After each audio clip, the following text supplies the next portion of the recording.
আসসালামু আলাইকুম। আলহামদুলিল্লাহ আজকে আমরা আমাদের আলু জমিতে পানি দেওয়া কমপ্লিট করে ফেললাম। আজকে আমরা আমাদের আলু জমিতে ভালোভাবে পানি দেওয়া কমপ্লিট করে ফেলেছি, কারণ আমাদের আলু রোপণের প্রায় ৬ থেকে ৭ দিন থেকে ১০ দিন এর মধ্যেই হয়ে এসেছে। আমি আগের ভিডিওতে বলেছিলাম আমাদের আলু জমিতে ৬ থেকে ১০ দিন এর মধ্যে আলু জমিতে ভালোভাবে পানি সেচ দেওয়ার চেষ্টা করব ইনশাল্লাহ। সেই ধারাবাহিকতায় আমাদের আলু জমিটি ৭ থেকে ১০ দিন এর মধ্যে হয়ে গেছে। এর জন্য আমাদের আজকে ভালোভাবে আলু জমিতে পানি দিতে হবে। আগে বলে নেওয়া ভালো যে আজকে পানি দেইনি, আমরা পানিটি দিয়েছি ৪ ডিসেম্বর। আমরা আলুটি রোপণ করেছিলাম ২৬ থেকে ২৭ নভেম্বর, আর আমরা আলুর জমিতে ভালোভাবে পানি বা সেচ প্রদান করেছি ৪ ডিসেম্বর ২০২৪। আপনারা ভালোভাবে হিসাব করলে দেখতে পারবেন যে আমরা ৭ থেকে ৮ দিন এর মধ্যে আমরা আলু জমিতে পানি দেওয়ার চেষ্টা করেছি ইনশাল্লাহ। আর আলু জমিতে পানি দেওয়া নিয়ে একটু কিছু গুরুত্বপূর্ণ কথা বলে নেই যে আলু জমিতে পানি দেওয়ার নিয়মটি হচ্ছে আপনাদের মাটির জো হিসাবে পানিটি দিতে হবে।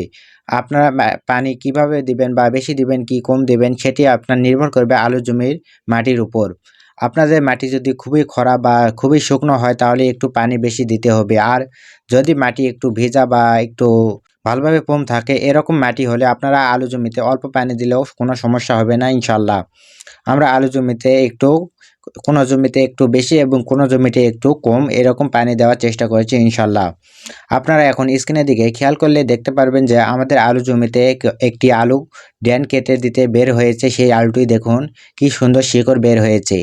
এই গাছটির চারিদিকে খুব সুন্দর শিকড় বের হয়েছে এবং কয়েকটি গাছ বের হয়েছে, সেগুলো আর কয়েকদিনের মধ্যেই উপরে উঠবে।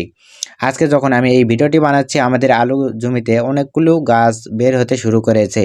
এর পরে ভিডিওতে ইনশাল্লাহ দেখানোর চেষ্টা করব আমাদের আলু জমিতে কতগুলো গাছ বের হয়েছে। আর আরেকটি কথা হচ্ছে, আমরা পরে ভিডিওতে একটি ইনকিউবেটর বানানোর জন্য কিছু পার্টস পাতি নিয়ে এসেছিলাম, সেগুলো এরপরে ভিডিওতে আপনাদেরকে দেখানোর চেষ্টা করব এবং কোনটির কত দাম নিচ্ছে সেটি বলার চেষ্টা করব। আপনারা যদি আমার এই ইউটিউব চ্যানেলটি সাবস্ক্রাইব করে থাকেন তাহলে আপনারা দেখতে পারবেন যে আমরা কিভাবে ইনকিউবেটর তৈরি করি বা কিভাবে আমরা কয়েল পাখি বা অন্যান্য হাঁস মুরগির ডিম থেকে বাচ্চা ফোটাই, সেগুলো এর পরবর্তী ভিডিওতে ইনশাল্লাহ দেখানোর চেষ্টা করব।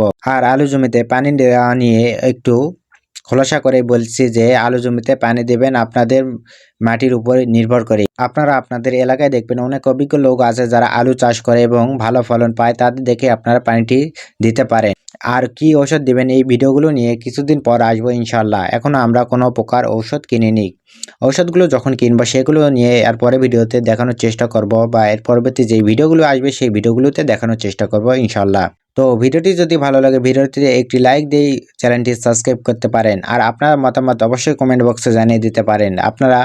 আপনার মতামত যদি আপনারা আমার কমেন্ট বক্সে জানিয়ে দিতে পারেন ইনশাআল্লাহ পরবর্তী ভিডিওতে আপনার কমেন্টে রিপ্লাই দেওয়ার চেষ্টা করব। তো পরবর্তী ভিডিওতে দেখা হবে। আল্লাহ হাফেজ, আসসালামু আলাইকুম।